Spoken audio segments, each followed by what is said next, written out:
A thick, humid air hangs heavy, sticking a sweat-soaked uniform to a young man's back. Giant ferns, slick with moisture, drip in the suffocating darkness of the jungle. Insects buzz in a relentless, high-pitched whine. His knuckles are white, gripping the cold, hard steel of a machine gun. His eyes, wide and unblinking, scan the impenetrable wall of vegetation just beyond the sandbags. This is Vella Lavella, one of 1,000 forgotten islands in the Solomon chain. The date is August 12, 1943. And for Private First Class William Shea, the world has shrunk to this small patch of mud and the terrifying blackness that lies before it. The Pacific War is a brutal meat grinder, a desperate, island-hopping campaign fought across volcanic rock and disease-ridden jungles. Each island is a stepping stone to Tokyo, each one paid for in blood and steel. Vella Lavella is the latest prize, a vital link in a chain that could strangle the Japanese war effort. American forces have just landed, clawing their way ashore, and now they dig in, bracing for the inevitable counterattack. Positions are hastily carved out of the dense undergrowth, creating small islands of defiance in a sea of unknown threats. William Shea's position is one of these, a forward outpost on the defensive perimeter, a lonely sentinel tasked with holding a critical line. He's just a kid from Connecticut, a world away from these steaming, malarial shores. The heavy machine gun in front of him feels like an extension of his own body, its worn metal cool against his tense hands. An ammo belt, a serpent of brass and lead, is fed into its chamber, ready. Stacked beside him are more metal boxes, filled with the tools of his trade. He checks the firing mechanism for the 10th time, the familiar, oily click a small comfort in the suffocating silence. He is not alone, but in the vast, ominous quiet of the jungle night, it feels that way. The weight of responsibility presses down on him, as heavy as the tropical air itself. The lives of the men sleeping just behind his position depend on his eyes, his hands, and the weapon they control. A twig snaps in the darkness. It's a sound that doesn't belong to the jungle's natural rhythm. Shea's head snaps toward the noise, his entire body going rigid. His finger tightens on the trigger, the cold metal a stark contrast to his clammy skin. He holds his breath, listening, his ears straining against the cacophony of the night. A shadow detaches itself from another shadow. Then another, and another. They are ghosts moving with silent, terrifying purpose through the undergrowth. A glint of moonlight catches the edge of a bayonet. The silence is over. A metal bolt slams forward, and the world erupts in a deafening roar. Muzzle flash illuminates Shea's face in a demonic, flickering strobe, his expression a mask of grim determination. Red tracers stitch a line of fire into the oppressive darkness, seeking out the phantom shapes that swarm from the tree-lean. The machine gun bucks and jumps against his shoulder, a living beast spitting hot metal. Hot brass casings spin through the air, landing at his feet like metallic rain, the sharp smell of cordite filling his nostrils. The ground around him trembles with the weapon's furious power. Figures in the jungle ahead stumble and fall, their ghostly forms ripped apart by the stream of bullets. But for every one that falls, two more seem to take its place. They are a tide, relentless human waves surging toward his small island of defiance. Shouts in a foreign tongue cut through the din of gunfire, a chilling chorus of attack. Muzzle flashes answer his own from the dark tree-lean, bullets thudding into the sandbags in front of him, zipping past his helmet with an angry hiss. Splinters fly from a nearby tree as it's chewed apart by enemy fire. Shea traverses his weapon, a scythe of lead cutting through the advancing ranks. He doesn't fire wildly. His bursts are controlled, deliberate, brutally efficient. He targets groups sweeping left, then right, breaking up their charge before it can gain momentum.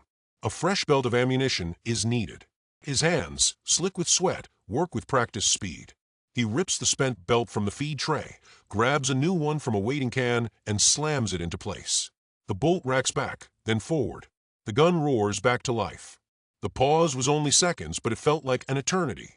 He sees them closer now, their faces illuminated in the strobing light of his own weapon. Their eyes are wide with battle rage, their mouths open in silent screams. He keeps firing, the barrel of his machine gun beginning to glow a dull, menacing red in the darkness. Steam rises from the hot metal as a stray drop of moisture lands on it. He is a machine himself, a human component in this engine of destruction, feeding it, aiming it, unleashing its fury. The pile of spent brass casings around his feet grows into a small, shimmering mountain. One ammunition can is empty. He kicks it aside and rips open another. The attack does not falter, is relentless, suicidal in its intensity. He is killing them by the dozens, creating a grim wall of the fallen in the clearing before him, yet they keep coming, climbing over their own dead to reach him. His shoulders ache, his ears ring, his vision is blurred by smoke and sweat. But his hands never leave the grips of his weapon. His eyes never leave the kill zone. He is the rock upon which the enemy wave is breaking. A grenade arcs through the air, a dark pineapple of death, and lands just short of his position. The explosion rocks the earth, showering him with dirt and debris. He flinches but doesn't stop firing.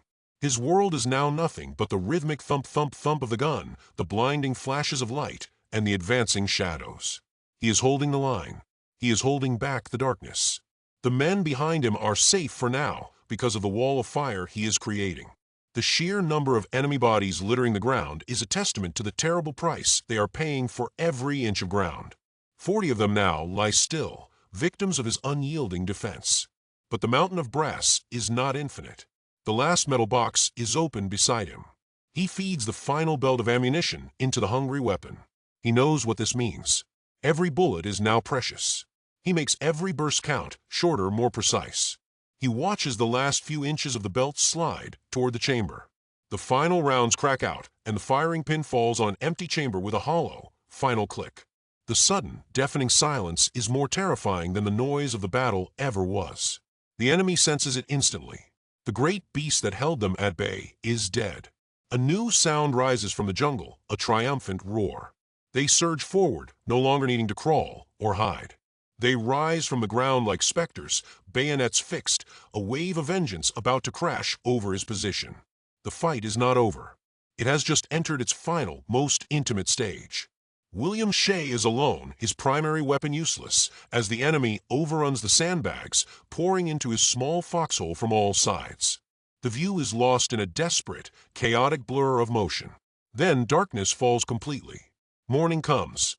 Pale sunlight filters through the bullet-riddled canopy, illuminating a scene of utter devastation. The air is still thick with the smell of cordite and death. American soldiers advance cautiously, their rifles at the ready, picking their way through the carnage. The ground is littered with the bodies of Japanese soldiers, a staggering number of them, all facing a single point. They follow this grim trail of destruction to its source, a lone machine gun position, its sandbags torn and peppered with bullet holes. In the center of this grim tableau, slumped over the silent steel of his weapon, is the still form of a single American soldier. Private First Class William Shea is dead. But the story of his final moments is written in the scene around him. He is not facing away. He is not cowering. He is surrounded, encircled by the bodies of the enemy he took with him. His position was not surrendered. It was simply overwhelmed by a force that no single man could ever hope to defeat. He had fought until his last round, and then he had fought beyond that. The soldiers look on in stunned, reverent silence. They count the enemy dead scattered around the foxhole, and the number is almost unbelievable. 40. One American boy had held off a major assault, buying precious time for the main line to solidify, saving countless lives with his own. He had become a fortress of one. His sacrifice was not in vain. Vella Lavella would be secured, another bloody step taken on the long road to victory. But here in this quiet, scarred patch of jungle, the true cost of that victory is laid bare.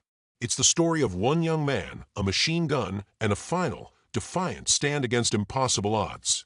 Tell me your favorite war story I should talk about next. Don't forget to subscribe and like the video.